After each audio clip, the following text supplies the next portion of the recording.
It's the matchup presented by DraftKings. I'm your host, Travis Fulton. Welcome back in. It is week 4. The PGA Tour rolls on.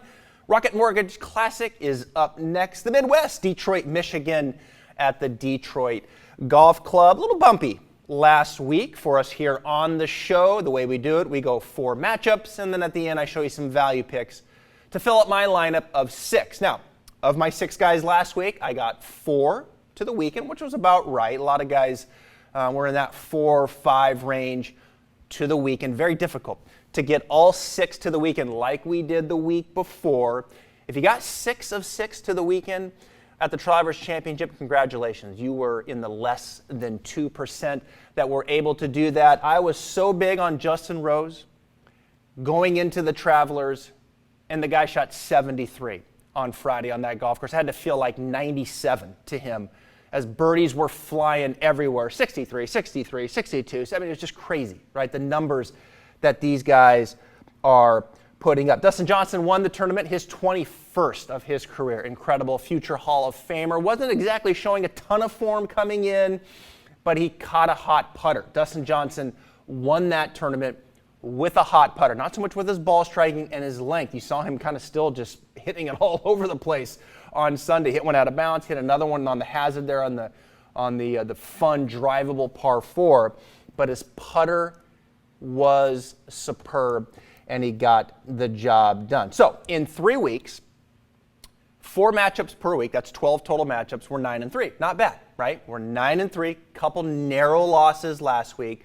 I like what we're doing here. I like the strategy, and I want to keep it going this week. And I want you to play along with me. This is a lot of fun. You know, it's funny. Since I've started doing this show, I've had a lot of my friends now get back in to DraftKings, set up accounts, and get playing some fantasy golf here. And they're having a blast because it puts you right in the center of the action. So if you don't have an account, set up an account, use my promo code Travis, and it gets you a free entry into the big game. The big game, $2.5 million in total prizes with $1 million to the winner. Now, I was actually all the way up to 9th place about halfway through on Saturday a week ago, which was exciting to see that pop up. And then I fell back a little bit, still made some money. Actually made some money last week too, did some of the weekend games. There's all kinds of ways to play fantasy golf, but I want you to get in. Have some fun and get right in the center of the action. Use my promo code Travis. Now, we go over to the Midwest. This field, not nearly as strong as we've seen in the previous 3 weeks. I think we're up against a bit of a putting competition here this week. There's going to be a lot of birdies. Nate Lashley is the defending champion of this event. Nate Lashley was an alternate coming into this event last year. I think he's the first alternate to win a PGA Tour event since like Vaughn Taylor back in 2016. It doesn't stop there. The guy that finished second, Doc Redman, who played well last week over in Cromwell, he was a Monday qualifier. Now think about that. Nate Lashley wins. He was the first alternate. And Doc Redman was a Monday qualifier. He finished second. You think this is kind of difficult to navigate here? That's why I'm here, is to help you make some of these difficult decisions. And as you look at this course here, and you look at, you know, what might play out here based off of the only thing we know, which was last year, because this is only the second year this tournament has been at the Detroit Golf Club. We're back to bent grass greens. It's probably going to be a putting competition. So strokes gained putting on bent is, for me, I'm really moving that up this week. Now, strokes gained approach we know is always big. We need a ball striker, right? You've got to be winning in the strokes gain approach. What's interesting here, and you look at it last year, strokes gain off the tee, this is as low as I've seen it here. Okay, strokes gain off the tee from the previous 3 weeks, this is as low as I've seen them. Strokes gain approach is up there, but strokes gain off the tee actually moving down here just a little bit, where strokes gain putting has really elevated. And then you look at strokes gain around the green, it's actually probably just kind of slightly above strokes gain off of the tee. Now, make no mistake, you look at a Bryson DeChambeau who's in the field, hitting it miles off the tee. I mean, he's just obliterating that statistic on the PGA Tour right now, strokes gain off the tee. He comes in here, he's hitting it long, he's hitting fairways. Look, you have an advantage, right? I mean, you have an advantage when you're hitting it that far and if you're keeping it in front of you. But this could be a putting competition as we look deeper into my lineup here and we start getting into some of these value picks. I'm looking for a putter, someone who can catch fire, make a lot of putts, win in the strokes gain approach. That's kind of the model that I'm going to be using this week. So let's get right to it with matchup number 1. Bryson DeChambeau versus Webb Simpson. Bryson, number 10 in the official World Golf Rankings. Webb Simpson now is 6. He moved down 1 after Dustin Johnson's win last week. Dustin moves up to number 3. I want to start with Bryson. You know, Bryson, 30 pounds heavier, right? We're seeing the long ball right now. I mean, he's absolutely knocking the cover off of the golf ball. You look at him statistically, kind of fun here, from a year ago. In 2019, Bryson hit it 302 yards. Right now, he's averaging 320. Okay, you look at him strokes gain off the tee. Last year, he was 24th. This year, he's 1st. He is dominating that category right now. Strokes gain approach, last year, 54th. This year, he's 30th. Around the green, last year, 115. This year, 111. Clearly, the opportunity for Bryson right now is around the green. And his putting, it just kind of feels like Bryson's struggling putting a little bit, right? Last year, he was 28th. This year, he's 32nd, so not bad, right? Impressive run here from Bryson DeChambeau. It kind of feels like he really hasn't put all the pieces quite together yet, still kind of learning his game with all of this added distance. We're seeing some bombs from Bryson when he's confident and he really just unleashes it. You'll notice when he's not as confident, he'll slow down just a little bit. But when he's confident, man, he is knocking the cover off of the golf ball. Look at this run this year in these last 6 events. T5, 2nd, 4th, T3, T8, last week, T6. He goes 65, 67, 65, 68. I think the most impressive thing to me here, not just the distance, but he's showing versatility, right? There's some golf courses sprinkled in here where you don't have that huge advantage off the tee, like a Colonial, like there at Hilton Head. Not even as much at the Travelers, right? It'll take the driver out of your hand a little bit. This week, Detroit Golf Club, and then the next 2 weeks at Muirfield, bigger ballparks. Look for the driver and this distance to become a little bit more of an advantage. This is the first time Bryson has played this golf course. Something to look at here. It's his 4th consecutive week playing. He's played every week, 30 more pounds, right? How's the stamina going to be heading into Detroit? Now, he's going against Webb Simpson. I mean, it's just amazing to watch Webb. He plays a game that I think, unlike Bryson, probably a little bit more relatable for us, right? He won at Hilton Head. Remember, earlier in the year, he won the Waste Management Phoenix Open. He's 6th in the world ranking, as I talked about.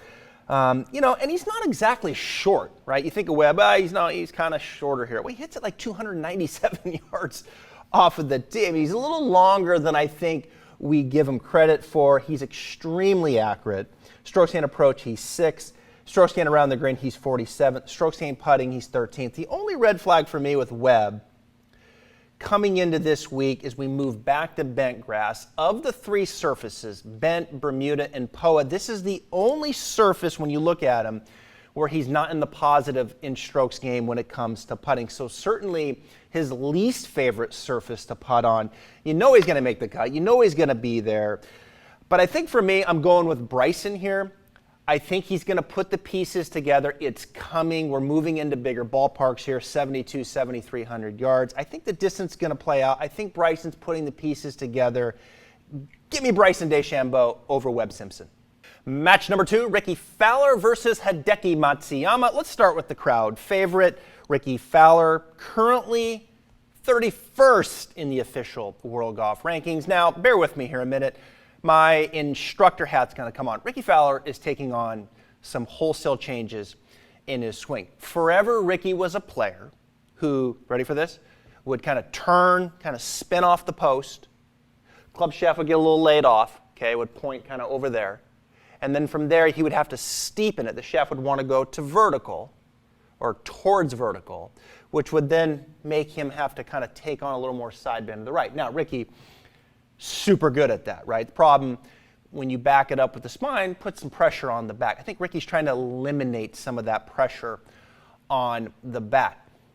Higher John Tillery, you see Rickie now loading up a little bit more, kind of into the trail side. Club shaft not as laid off, pointing a little more kind of over there. okay, less over there, which makes the club shaft want to shallow, and now we can cover it better. Less side bend to the right. That's better on the back. Big changes, though, right? That's where I thought the 3 months off would really help them. When he came back at the TaylorMade driving relief, I thought he looked great. Really hit the golf ball nicely. Was certainly the best of those 4 players. You look at him. He's missed the cut in the last 2. He's missed the cut 3 of the last 4. He's missed the cut 4 of the last 6. It's easy to say, well, these swing changes aren't working, right? Pump the brakes just a little bit. You go back to the Schwab, where he missed the cut. Negative 2.1 strokes gained tee to green. Not stellar. You go to the Heritage, plus 0.9 strokes gained tee to green, right? So he can certainly hit the golf ball better. We know that, and he's certainly hoping to. I think what's interesting is he's lost strokes on the green both of those last 2 weeks. That is un-Rickie Fowler-like. He's usually gaining strokes. He's one of the best putters on tour. So one would think maybe he's spending more time on the swing right now than he is probably, and maybe neglecting his putting just a little bit. He was 46 last year at this tournament. Now, let's keep that in mind. He's taking on Hideki Matsuyama, who is 23rd in the official World Golf ranking. He missed the cut at the RBC Heritage, didn't play at the Travelers. But you go back early into 2020, 6th at Mexico, 5th at Genesis, 16th at the Waste Management. This is a good golf course, it feels like, for Hideki Matsuyama. He was T13 last year, and he really played well here last year. Strokes gained tee to green. Last year at this venue, plus 6.3. The off the tee, plus 1.5, approach, plus 3.6, and putting, Hideki Matsuyama, wait for it, drum roll please, plus 1 strokes gained putting, and he's only finished higher in strokes gained putting in a tournament higher than this since last year 1 time. Okay, so Hideki Matsuyama, as long as he's not putting on Bermuda and he's putting on bent, sign me up for him. He likes his place. He putts well. I think Fowler's a little bit like Spieth right now. It's tough to trust. He feels like he's right in the middle of this transition. I think I'm going with Hideki Matsuyama over the crowd favorite, Rickie Fowler. Match number 3, Patrick Reed, Captain America, versus Tony Finau. This is a good matchup here, right? As we get into a little bigger ballpark now, right? You know, distance. Let's get these big boys in there and give them that advantage once again. And, you know, I want to start with Tony Finau, who is 17th in the world right now with only 1 win on the PGA Tour. It's amazing to me. Tony Finau, with his talent, only has 1 win in his career. Now, he took 2nd at Waste Management earlier in this season, and I still to this day have no idea how he didn't win that golf tournament. No idea. You look at it, all he had to do was birdie 1 of the last 4 holes at TPC Scottsdale, which he's going to do in his sleep 9 out of 10 times. Nonetheless, you look at him since the restart here, he's been struggling a little bit, right? Tony's having a hard time kind of getting the engines going here a little bit. He missed a cut last week at the Travelers. RBC Heritage T33, Schwab T23. He was playing some good golf, though, before the break. You look at Tony Finau here, you know, at the American Express, he was 14th. The Farmers, he was 6th, played very good at the Farmers, of course, backed it up, was 2nd at Waste Management, and then has kind of started to taper off a little bit. 51st at Genesis, missed a cut at API, and then I mentioned the 3 tournaments since coming back. So Finau having a hard time kind of getting things going here. He's only hitting a 305 only, 305 off the tee, 32nd on tour, which makes me think, you know, is he fully confident with the driver right now as he gets to a bigger ballpark? Is that going to be a real weapon for him at this golf course? He's never played the Detroit Golf Club. Now you go to Patrick Reed. This tournament here is just looking like a Patrick Reed special. Now remember, Patrick has already won this year. He won the WGC down in Mexico. Now he was he was 7th at the Schwab, missed the cut at RBC, made the cut last week at the Travelers on the number, had to get it up and down there on the left side. I watched that, really good up and down to make the cut. And then he goes 69-64 to finish T24. This is the kind of year, the type of year I should say, this time of year, there it is, the time of year where Patrick Reed starts to play some really good golf. He was T5 here last year. This feels like, as I mentioned in the opening, a putting competition. Patrick Reed putts bent grass really well. So does Finau. Finau, what is he? He is T129 in strokes gained putting. Oh, Patrick Reed, third in strokes gained putting. Golf course, strokes gained off the tee kind of comes down a little bit. Strokes gained putting competition. I'll tell you what, I like Patrick Reed the more and more I study it. Captain America over Tony Finau.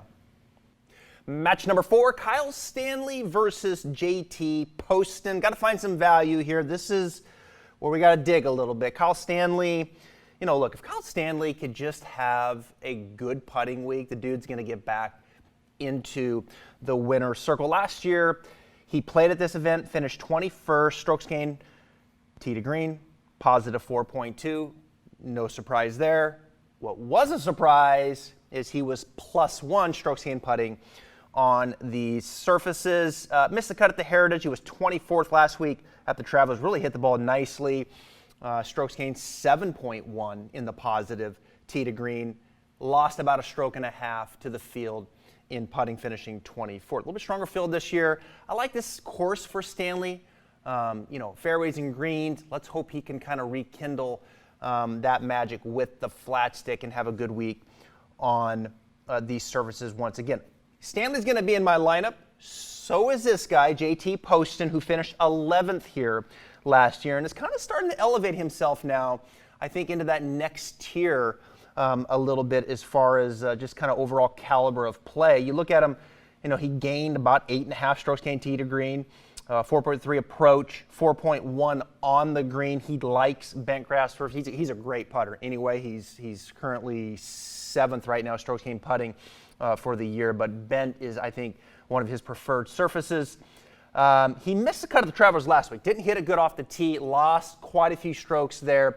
But he did finish 8th at RBC and 10th at the Schwab. So he's really showing some form. I think the question becomes in making this decision between the two. Stanley, can he have another good putting week? Poston, can he get back to driving the ball like he has been? I like both of these plays. They're both in my lineup. But I'm going to go with the better putter, JT Poston, over Kyle Stanley. All right, those are the picks. Now let's get some more value here because this is where you really win some money, right? Now the key is you got to get all 6 to make the cut. If you can do that, 6 for 6. I was 4 for 6 last week, 6 for 6 the week before that, 5 for 6 the week before that. This is week 4, of course. But if you can get 6 to 6 to the finish line, you are sitting good. Remember, set up an account, DraftKings, use my promo code Travis, gets you into the big game. $2.5 million up in the air, $1 million to the winner. And it starts on Thursday morning. So you have to get it in before 6 a.m. on Thursday before you tee off. So here's those picks that I had. Now, I know I picked Bryson over Webb, but I'm not putting Bryson in. It's too expensive for me. I took Reed, so I got him in at 10,500. There's Matsuyama, 10,200. I like him here. There's my man, JT Poston, at 8,700. Stanley at 7,100. I'm throwing Mark Hubbard in at 7,200. I like how Hubby's playing. I like his trend here. 43rd at Charles Schwab, 33rd at Heritage, 37th at Travelers. I think he's starting to show signs here, getting in that positive strokes gain. Good putter. Mark Hubbard's a good putter, and he's finished positive strokes gain putting. Looks like the last 6 weeks, and he's great on bent grass. I don't think Hubbard's going to keep it going here. I'd like to see a top 20 out of him. Who knows? Nate Lashley won here last year. He was an alternate. Doc Redman, for crying out loud, finished 2nd. He Monday qualified. My last pick here. Who am I going to take? I've only got 6,300 left. Teddy Potter Jr. There he is. 6,200. He's going in. Ted Potter Jr. finished 5th here last year at the Rocket Mortgage. It's going to be that kind of tournament. I can't wait. The PGA Tour rolls on. PGA Tour, you are doing great.